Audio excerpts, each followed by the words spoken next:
Francesco, quanto può essere importante una giornata di questo tipo per i ragazzi? Ma è sicuramente fondamentale perché insomma questi ragazzi sono gli adulti di domani, quindi credo che portare la nostra esperienza come atleti paralimpici sia fondamentale per loro, intanto per portare a conoscenza del movimento paralimpico, ma anche per creare una cultura di inclusione più vasta. E quindi accetto sempre molto volentieri gli inviti delle scuole o insomma degli incontri che mi capita di fare, perché credo molto in questi progetti. Che emozione è stata per te, facciamo un passo indietro, a Tokyo portare a casa 2 medaglie così prestigiose?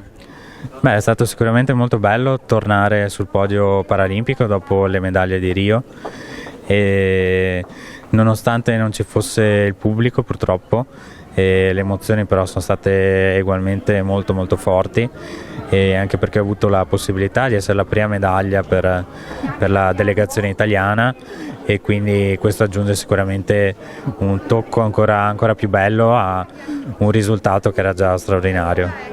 Ma senz'altro è un'iniziativa molto importante perché fa capire quali sono i valori dello sport e poi lo sport abbinato anche alla disabilità. Quindi qui abbiamo un esempio oggi con Francesco Bettella, che ha vinto 2 medaglie di bronzo alle ultime Paralimpiadi di Tokyo, ed è stato bello vedere come i ragazzi hanno ascoltato con attenzione e hanno capito soprattutto che di fronte anche alle difficoltà, anche alle più piccole, c'è sempre una soluzione.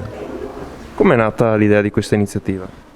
Ma l'iniziativa è nata perché ho fatto da segretario per diversi anni ad un'associazione sportiva, Civitas Vitae Sport and Education, che agevola l'allenamento degli atleti disabili, ed è nata così quasi per scherzo. Ho proposto alla scuola, se erano interessati, è stata accolta subito con grande trasporto la cosa, e oggi siamo qui e fortunatamente possiamo far parlare Francesco con tutti i nostri ragazzi di Follina. L'emozione è un'emozione grande, è un onore poter incontrare un atleta che ha dato lustro all'Italia, e non solo per i risultati che ha raggiunto nello sport, ma per l'insegnamento che quei risultati racchiudono.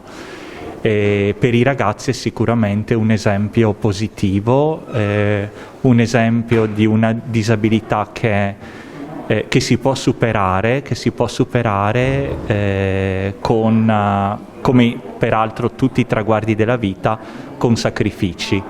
E credo che i ragazzi apprezzino questi incontri perché sono di grande insegnamento, che superano tutti i discorsi e tutti i ragionamenti che possiamo portare loro.